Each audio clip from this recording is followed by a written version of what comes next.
Okay, you're normal now. Let's see what you were saying there one time. Yeah, I enjoy the fact that this is where Cortex started becoming a bit more comedic, but he still has his like evil tendencies.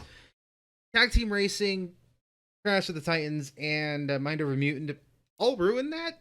I'm not blaming Lex for that. Lex is a phenomenal voice actor, and I really like him uh, as Cortex. And I wasn't even mad that he ended up replacing Clancy in the Insane trilogy, because he has been Cortex for the past 16 years, and it made sense to keep him like that. I don't like the fact that Debbie Derryberry seemed to have been snuffed out from Crash 4, because I enjoyed her being Coco, but the new voice actress that's in Crash 4 is fine. Uh, but it's like how with Greg Eagles being Aku Aku, I didn't like it at first, but I don't mind it now that he's been in the Insane Trilogy and Crash 4, because I think he's a decent replacement for Mel Winkler, which unfortunately he ended up dying this year, so it's not like he can come back and voice Aku Aku anymore. And I do enjoy the fact that Crash 4 has a whole in memory of Mel Winkler at the end of it. And yes, the vice versa reversa device, I do recall that yeah, that was a cut thing, but that cutscene, I think that they said that it's still mentioned in the game because that cutscene was finished early on, and they didn't have enough time to go and redo the CGI and stuff because of the already crunch down time for development. Because what Twinsanity had less development, actual development time than Wrath of Cortex. I think it's either less or they had about a similar, about at most 12 months. It was like a super rush project because most of Twinsanity's development was like storyboarding and game packet design, and then when they finally got the green light to do Twinsanity, they didn't have a lot of time before they wanted, a new Crash game to come out. But it, at least what I could say with Crash is that at least there's no Sonic 06 of the Crash universe. I may not like Crash Boom Bang that much, but it's not Sonic 06.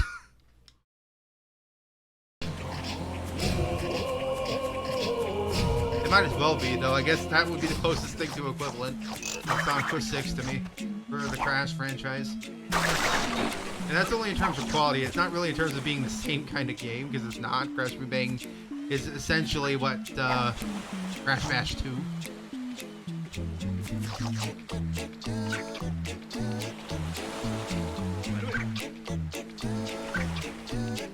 I just don't like.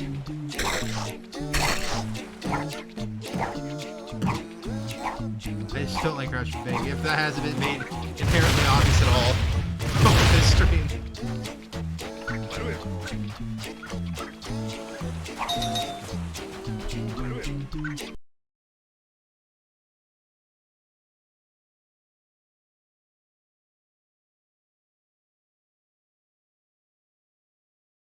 Oh, that's pretty cool of them. Like, I do see where some people might be annoyed with the more comedic tone for Cortex. That I do think that it relied way too heavily on the comedic side with Tag Team Onward. With the Insane Trilogy, Lex actually channels a serious Cortex pretty well. I think he did phenomenal in the Insane Trilogy. I do think Clancy's going to be better as a serious Cortex, which I do wonder why they ended up switching him out in the first place. Could just be money. But with Crash 4, they kind of like hit sort of a medium where it was both a serious-ish Cortex, but also still with a comedic tone. I would say Crash 4's Cortex is very similar to this Cortex, where he tries to still be evil and be serious, but he's also kind of an idiot.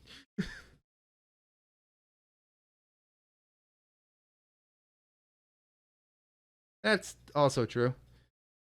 That, and I don't know if John DiMaggio still plays Uka Uka, because I know that was originally Clancy as well. It wasn't Clancy in this game for Uka Uka in Twinsanity. It was somebody else, somebody named Alex something with the last name. I remember the first name Alex for some reason, but I don't remember his last name. the guy that did Uka Uka in this game did a really good job because I didn't actually notice it wasn't Clancy Brown until I actually looked at the credits. Because he's not exactly one to one the same as Clancy Brown's Uka Uka, but he's very close, much closer than John DiMaggio was in Titans or Mind Over Mutant. So I do know that John DiMaggio did Uka Uka's voice in the Insane trilogy, and it sounded a lot closer to the original Uka Uka. Obviously, still not the same, but just a lot closer.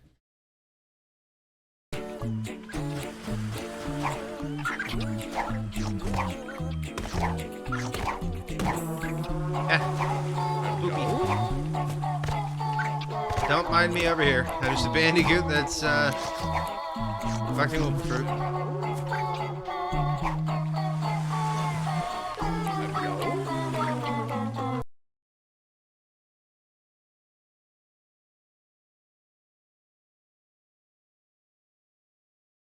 Yeah, I do think that she sounded too much like Jimmy Neutron, though Debbie Derryberry has been doing the voice of Coco since Wrath of Cortex. You definitely can tell that she started going more towards the Jimmy Neutron voice. Starting in Tag Team Racing, honestly, she was still more feminine in Tag Team Racing, but you could sort of hear it. And then Titans happened, and then Mind Over Mutant happened, and then that's when you could really tell that she was just being Jimmy Neutron, but as Coco. So, but that's also why I'm kind of mad that Debbie Derryberry didn't come back for Crash 4. Again, that could just be a creative decision for Toys for Bob or something. Because she was in the Insane trilogy. She voiced over Coco, and she voiced over the little bit of dialogue that Tana ended up having in the first game. And personally, I do think the intro cutscene for Crash 1 is a lot better in the Insane trilogy, especially since it shows Tana fighting back, but then being outnumbered by the scrawny scientists instead of just being there and doing nothing as a damsel in distress. That was nice. But then they ended up changing her voice actress in Crash Team Racing Nitro Fuel to somebody else, but I think Debbie still did Coco's voice in Crash Team Racing Nitro Fueled. So the only time that she hasn't been Coco this entire time in this franchise is in Crash 4 since Wrath of Cortex. She wasn't in the original trilogy, but yeah, since the other Crash 4, she's been Coco up until this Crash 4. That is a confusing sentence.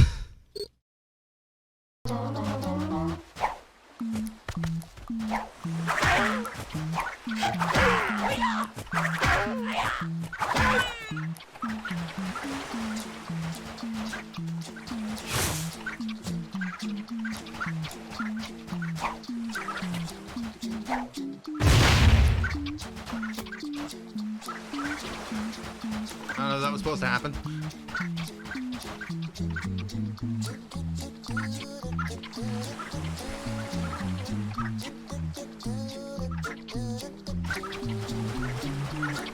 I mean,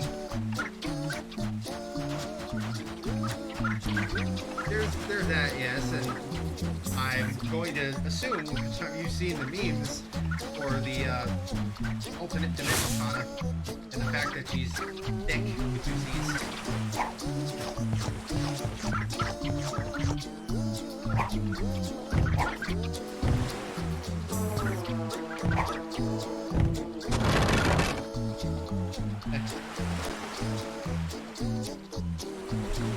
But I do enjoy the redesign. I do think that's an annoying noise.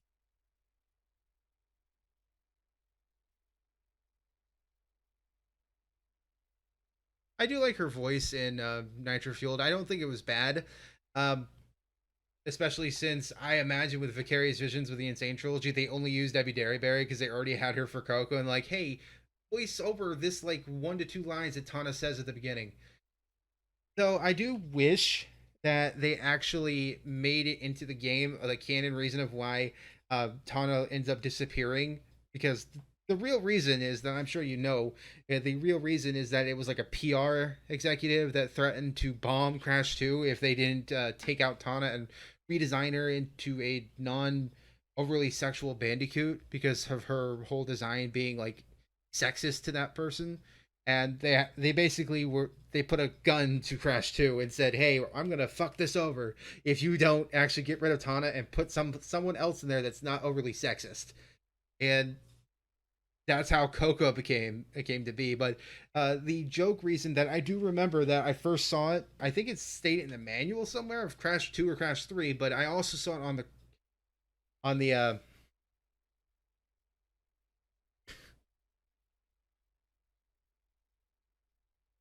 well, yes. Where was I? Crap. Now I lost my train of thought. I ended up reading, and that made me forget where I was going with. Oh yeah, about the whole thing about Tana being replaced. That on at least for me, I first saw it on the old Crash Bandicoot website. That well, they did put it on the Crash Bandicoot website at least. That she got with Pinstripe. I really wanted that to be in Crash 1 or Crash 2, just showing that as a canon thing, but they didn't do that, and that made me sad. But I understand why they didn't, because they wanted to be as close to the originals as possible, and they didn't want to add too many new things. But that would have been just hilarious if they had actually added that in.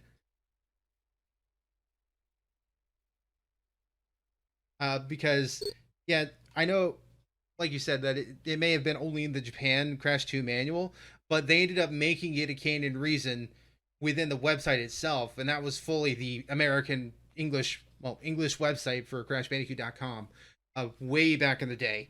It's not going to be there now because they ended up taking that down and then repurposing it for the Insane trilogy and now Crash Team Racing and Crash 4.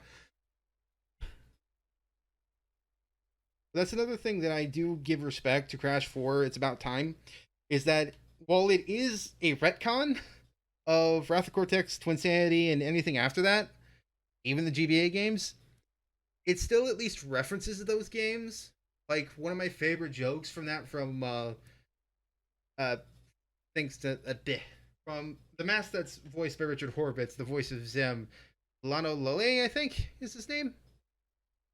That he ended up basically asking how many times did they beat Cortex, and Coco just says 3, and he just says, "Huh, really? It feels like more."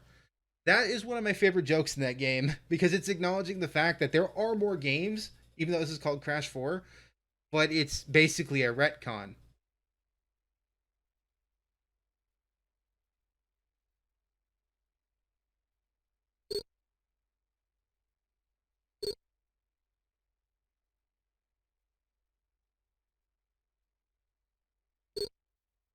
But yeah, I do understand why people didn't want the Crash and Tana to break up. It is sort of referenced again in Crash 4's 100% ending, which I'm not going to really spoil. I'm not going to 100% Crash 4 for a while, so I just looked it up to see what it was. And it's very similar to how you get a 100% ending in Crash 1, where it tells you what happened to each person after it. So it's not really like a story spoiler or anything, but I'm not going to go into detail of what happened. But they still sort of reference it.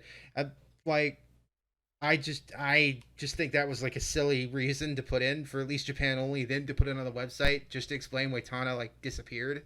But so to be fair, they probably could have just toned down Tana and kept her in, but hey, we ended up getting Coco out of it, so hey. But yeah, it wasn't the fact that that they wanted to get rid of Tana. It was just the fact that a PR executive put Crash 2 to like a gun to Crash 2 is like, hey, I'm going to destroy this game. It's going to get no marketing if you don't get rid of Tana. Similar to that, yes. The end of CTR and the Crash 1 also did that. If you like did the 100% and you went and you skipped the final boss and you went to Tana instead on that big eagle bird thing, it did a similar like credit sequence to that. I don't mind spoilers for Crash 1 because that game is old. Even the remake itself is technically 3 years old if you go by the PS4 release date. 1 year later, so about 2 years old for PC, Xbox. Before which- you rises a cathedral of diabolical genius. Scary, but in the wrong hands, this iceberg lair could do much goodness in the world. Of course, only I have the key. Observe.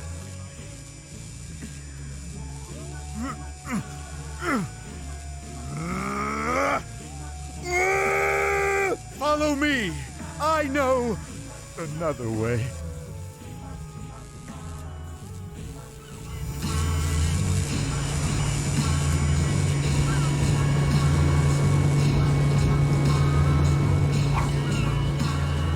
I'm not following you right now, Cortex. But also another real talk with Twinsanity. I still think I do think the Insane Trilogy's designs were really good. That's not what I wanted to do. Okay. I still think overall my favorite designs are with Twinsanity. Like, I still think this is my favorite Crash model. I know I said that at the beginning of the stream, but I like the overall simplicity of it, of his actual body. I enjoy the fact that it looks crisp, even on the PS2. And I just enjoy the design of his jeans. I just really like that.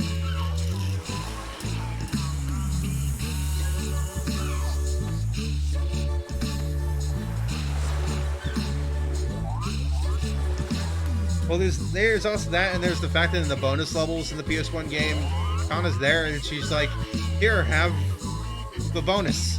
And nothing happens. I do enjoy the fact that they did update that to where Cortex just takes her away at the end of the bonus levels each time. It's sort of like implying that she escaped to the tree and then Cortex realized it and then came and got her and took her away again. That iceberg keeps disappearing in the background.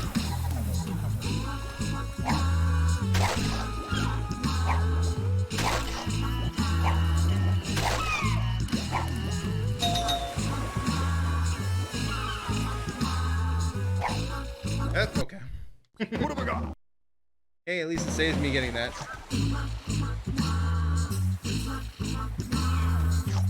Oh yeah, I understand. Like I'm pretty sure for this, I went the wrong way. That with Kana, I think she was initially just put there as Crash's girlfriend and to give him like a motivation to get back to the castle, because otherwise there was no motivation for him to go back after he escaped. And plus, it was similar to something to like Mario, in regards to like Princess Peach or Princess Toadstool. But the one thing that they're never going to be able to recreate, honestly, is my favorite Crash commercial, and that's the commercial for Crash 1, where he literally goes to Nintendo HQ and calls out Mario. That is my favorite commercial for Crash. It's probably one of my favorite commercials for gaming in general.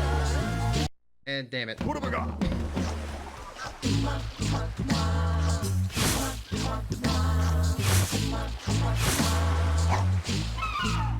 So they followed that up with Crash Bandicoot 2's commercial, which I think is one of the worst that they could have come up with Crash, because not only is the CGI horrible in it, even for the time, is that his voice is just so annoying.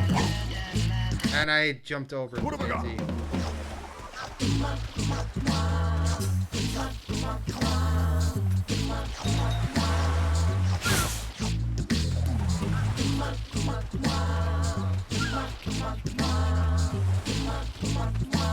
Hello, Abdu Mizo.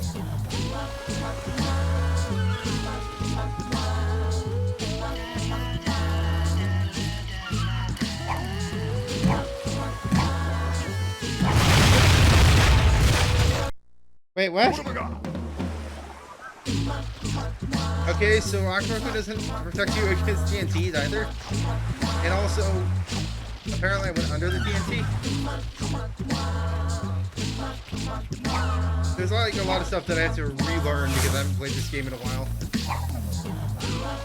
And, well, there was like me testing it out a little bit, but we've already passed the part that I got to during my testing.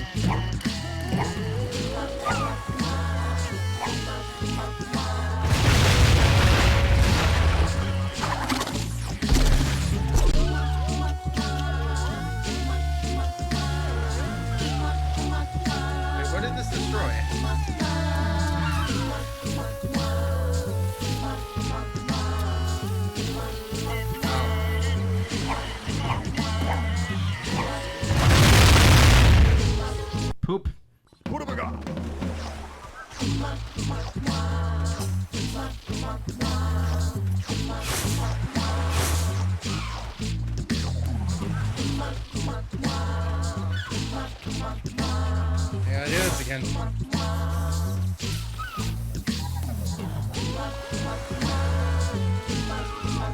I do like that there is a canon reason as to why Coco's playable in Crash 1 and Crash 2. That she messed with a time twister and she wanted to see her brother's previous adventures.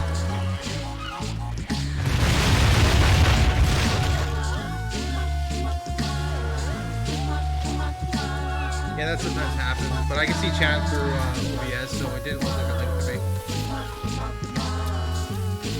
Oh, I haven't done this yet. I want this gem.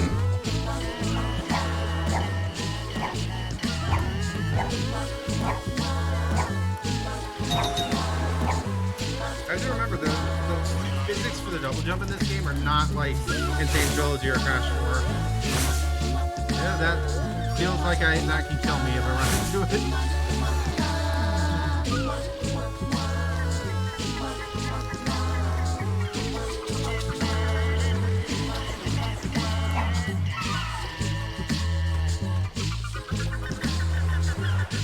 Yeah, I don't mind gems actually being repurposed as like rewards for getting a puzzle. Like I don't mind the box gem concept. That's perfectly fine. I'm actually happy that Crash 4 didn't get rid of that. I do. What have I got? I do enjoy the fact that some of them are very clearly visible, and it's up to you to figure out how to get to them. And that honestly is how you're supposed to do it, to incentivize a player to actually try and go out of their way to collect it. I don't like when gems are mostly hidden behind like paths that you won't be able to find unless you're literally checking everywhere. That's honestly kind of annoying. And it's one of the other problems I have with Crash 4 is that, well, they still have the box gem and you can get a gem for just getting a certain amount of fruit.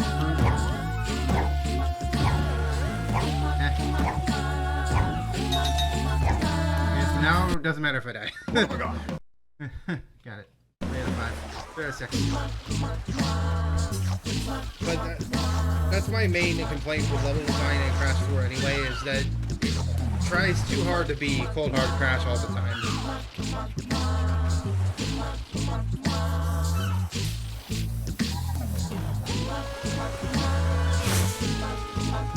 I do feel like Twinsanity gives out extra lives, sort of like how Crash 1 did it.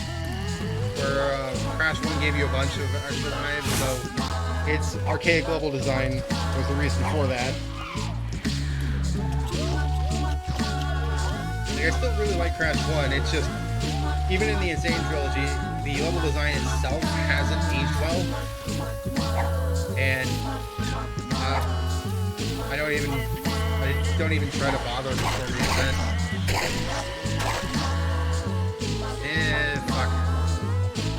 I'm going to have to die because reasons. What have I got?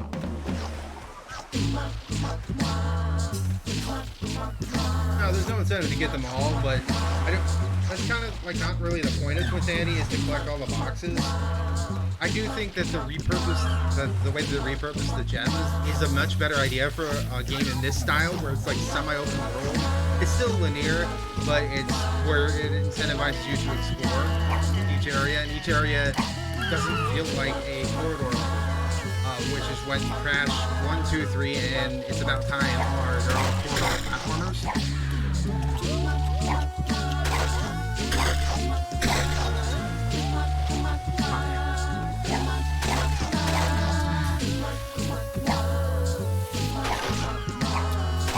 Was never meant to be a corridor platformer.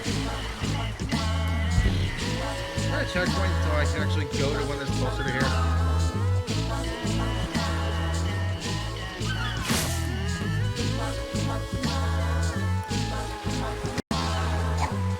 No, down.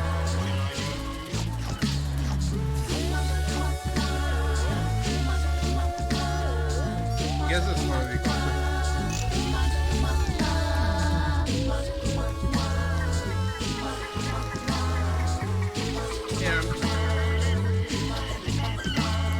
Crash Bandicoot 2, I would say out of out of all three games to 100%, Crash Bandicoot 2 is probably one of the easier ones, but it still has Spin It Away and Cold Hard Crash. And I absolutely hate Cold Hard Crash because of the death route, because of on the bonus level that they actually have a box hidden off to the side, though at least in the Insane trilogy, they messed with the camera and made it easier to spot that box so you wouldn't miss it. Oh yeah, I need to die.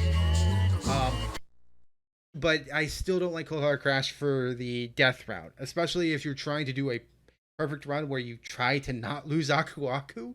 That is almost impossible with ice physics. What have I got? That's the main reason why I don't like it, is the death route. I also don't like the bonus route, the whole hiding box off screen. That's why, like, with HP's owner making it equivalent, like the statement for Crash 4, don't make every single Crash level a Cold Hard Crash. There's also the fact that I enjoy that new stuff was added, like the insanely perfect relics. But that's equivalent to what people didn't like about Crash 1, is getting through the entire level in the PS1 game without dying once, and then you get a gem. Come on. You're serious?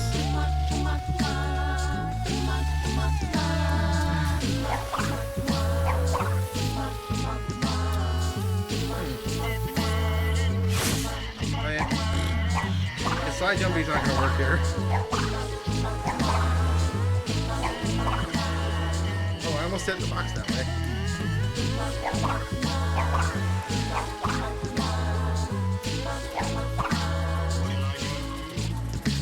wonder if I can get the switches through this.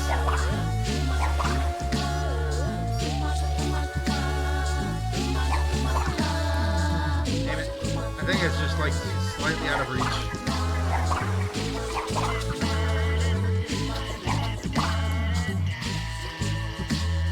I think it's too far out of reach.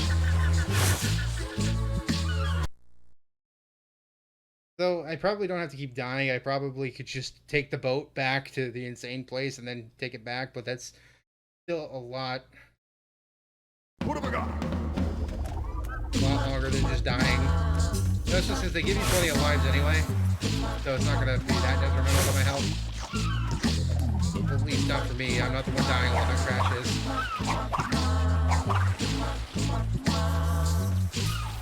Magically respawns.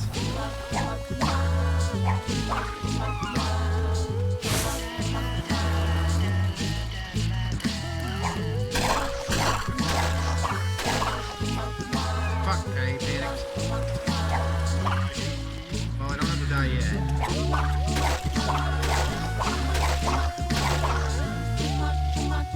All I need to do is hit the fucking thing. Ugh. And this is just me trying to get a gem.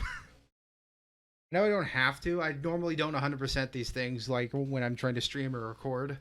But hey, why not with Twinsanity? Because I played Twinsanity a lot when I was younger.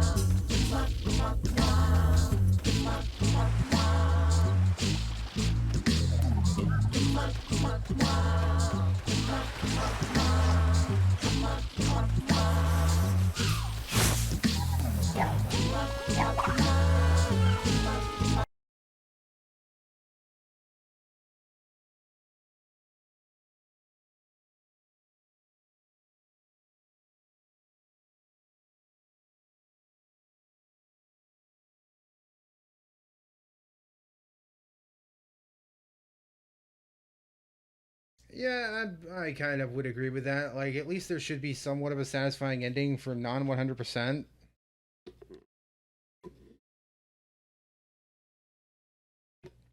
You do have the 100% ending for Wrath of Cortex, which turns Crutch good.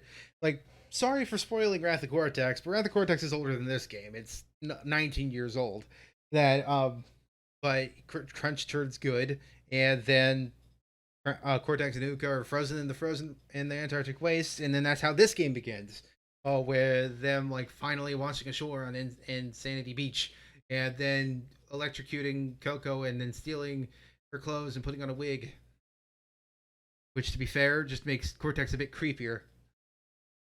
But it was always a hilarious tutorial stage. It's like my favorite introductory stage of the entire series, it possibly of all time, because I can't really think of any other games that have done that, at least that I've played, that have done an introductory stage that's actually been entertaining and made me want to play through it and pay attention because of it being so humorous, with also trying to explain the game mechanics to you.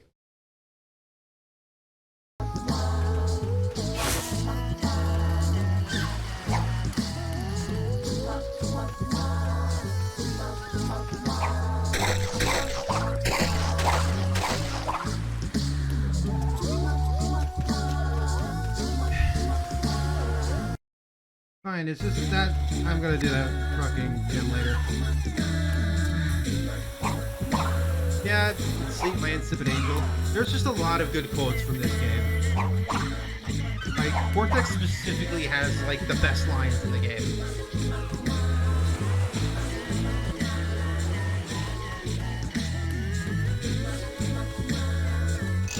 Yeah, the butterfly picture.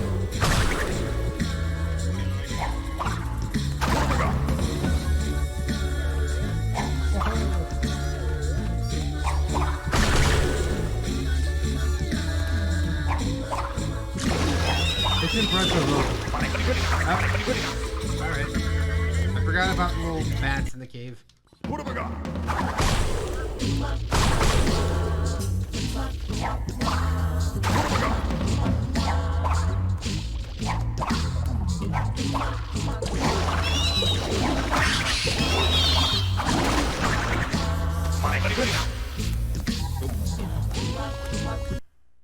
What have I got? I think every character has at least one good line if they're used more than once. Like, Embryo and Entropy don't really have very good lines, but they're like, Embryo doesn't speak at all, and Entropy, like, has one line other than the, treasure scene.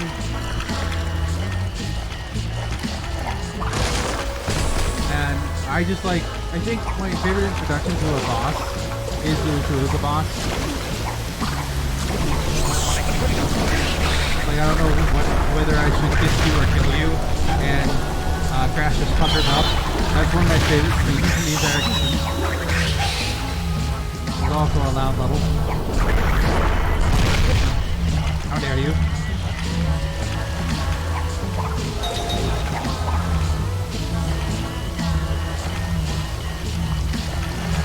That's another thing that I really wanted to be explored, the Academy of Evil. Like, that had a perfect backdrop for, like, doing a Cortex game. I know that there was a canceled Traveler's Tale pitch that was rejected for Cortex Chaos.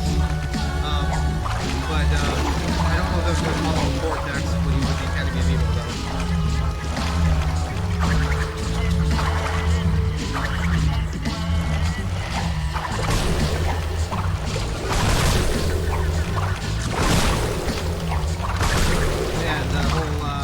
Crash puckering up to kiss Ukuga is one of my favorites.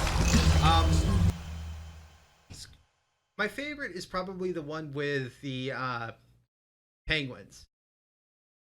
Yeah, the water sound effects are pretty loud. The ones with the but anyway, the one with the penguins, that it starts off with Wrath of Cortex didn't do as well as we hoped because the check bounced. I enjoy meta humor like that, so yeah. Let me turn this down a little bit. Like, I have it at, like, freaking 10 on Windows, and it's still really loud. And that's a bit tolerable.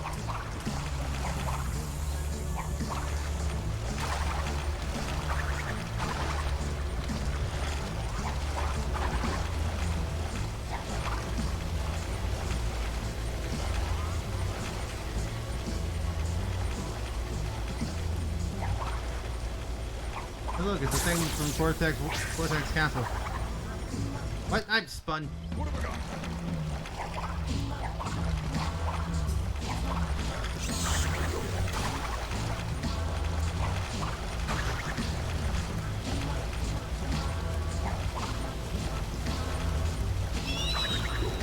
Pat, you're a little late there to the party.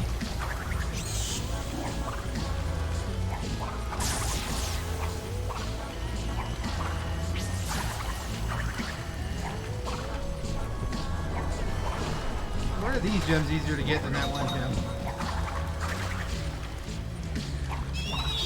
I guess when it comes to gems, the difficulty is kind of all over the place with Twinsanity, but it's not like ungodly difficult.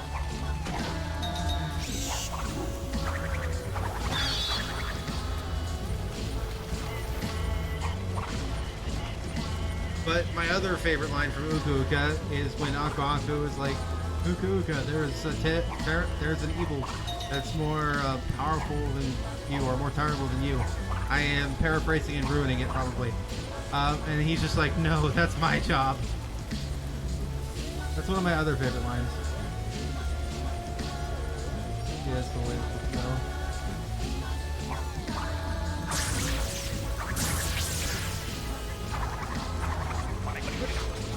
Alright, seems good.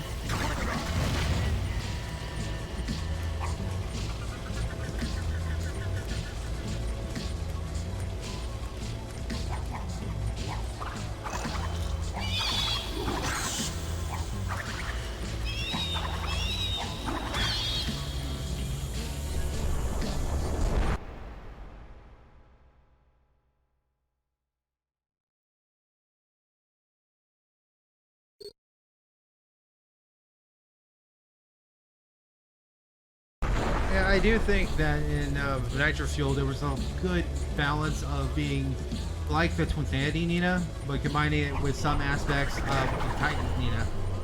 Which the Titans Nina is not as good, because Twinsanity was supposed to be Nina's debut, but then another reason why I didn't like Vicarious Visions for a while is that they straight up stole Nina for Crash Purple.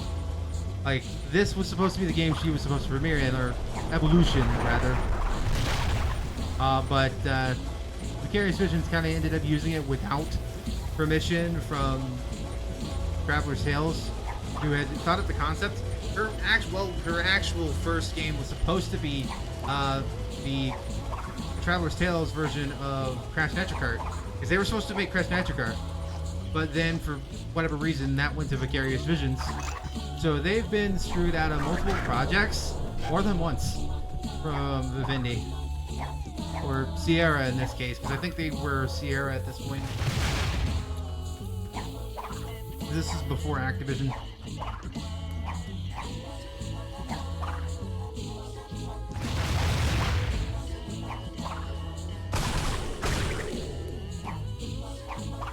But they ended up like holding her back from Crash Nitro Kart, which is where I think that that's how Vicarious Vision even learned about Nina. It's because of her concept art for the original Crash Nitro Kart. Then they decided, hey, we're not going to be on here, so that character is going to be delayed and be introduced in like Twinsanity. Here is the fish mission. That's it. The check bounced. Are you sure? Well, the past few years have kind of been slow.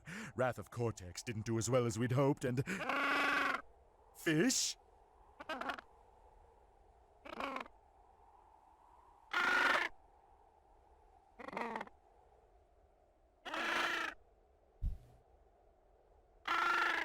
I just love that the camera goes on to Crash for a second.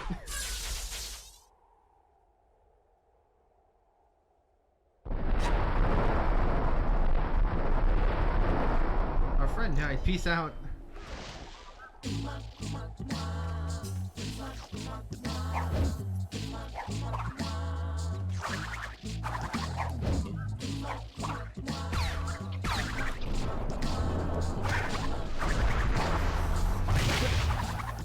Ow. Right, you're supposed to break that box.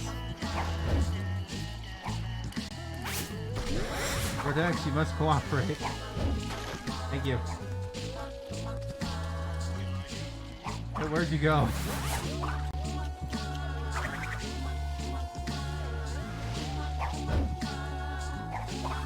Oh yes, that also goes towards like how Cortex has like the best lines. Like he just has the best scenarios, like the best lines in the entire game. Like when you finally get to the lair about needing 6 crystals and you only have 4, He's like, we need 6 crystals, so we have 4. And then he just like does the math, and he just says, it's not enough.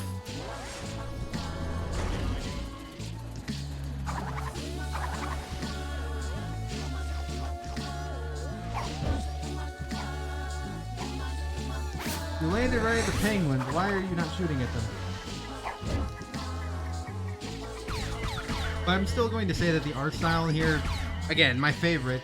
Like, look at Aku Aku. Look how detailed he is for a PS2 game. This is my favorite Aku Aku design, and I'm pretty sure a lot of the merchandise for Aku Aku is based on this design because it looks very similar to it.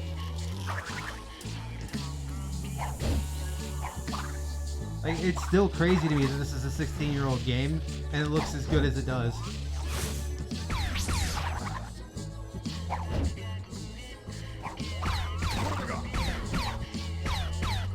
You're not shooting the enemy, Cortex.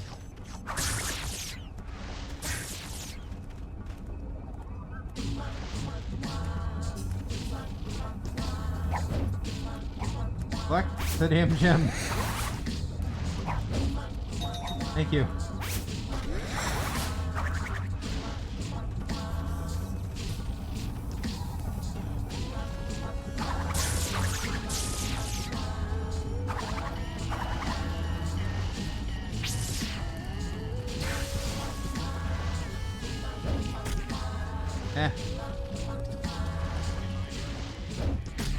Oh, okay.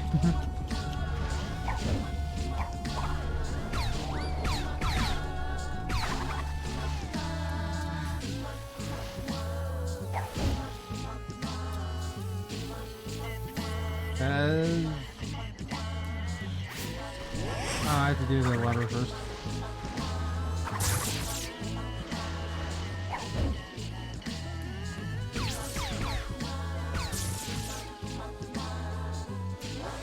Yeah, I don't mind the 2D animation, animations. The 2D load screens, I actually really don't mind their style. Okay. Oh, bye, Cortex. Thank you for coming back. Whoops. Well, I've murdered him. Twice. 3 times. I swear I don't hate Cortex that much. At least you didn't die this time.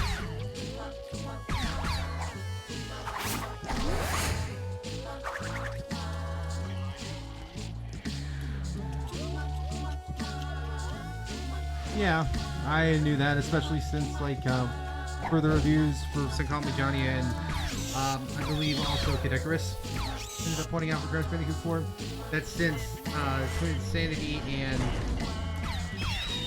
Wrath of Cortex are considered Crash Bandicoot 4 and 5 in Japan, but that's in Japan only. They weren't called that in the, West. They were called Wrath of Cortex and they were called Twinsanity. So they weren't officially called the 4th and 5th games, even though they are officially the 4th and 5th game. So this is the first time with Crash, the new Crash 4, this is the first time that a Crash game has been called Crash 4. Since they dropped the numbering convention with Wrath of Cortex. That's why it's just Crash Bandicoot, Wrath of Cortex, and Crash Twinsanity. Like, Crash Twinsanity dropped even the Bandicoot part for some reason. Though at the same time, Crash Bandicoot Twinsanity doesn't sound as good as just Crash Twinsanity.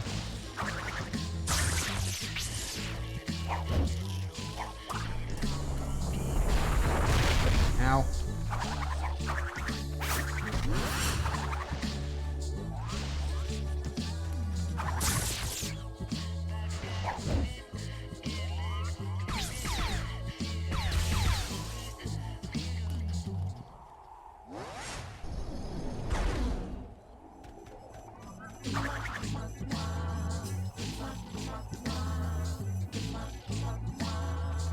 Well, yeah, it's called Crash Bandicoot Warped. Though you do see the 3, as you said, on the actual logo on the little block. It's not just called Crash Bandicoot 3; it's just called Crash Bandicoot Warped. So I guess you would be correct that it started with Crash 3 that they dropped the naming convention for the numerical. But it's still there.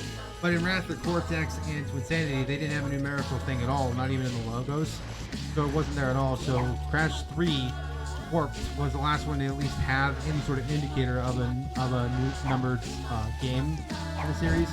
Even if it was just like very obvious that, okay, Twinsanity is Crash 5 and Wrath of Cortex is Crash 4. Oh, old Crash 4. That's a lot of nitro. Let's stay out on the outer wheel.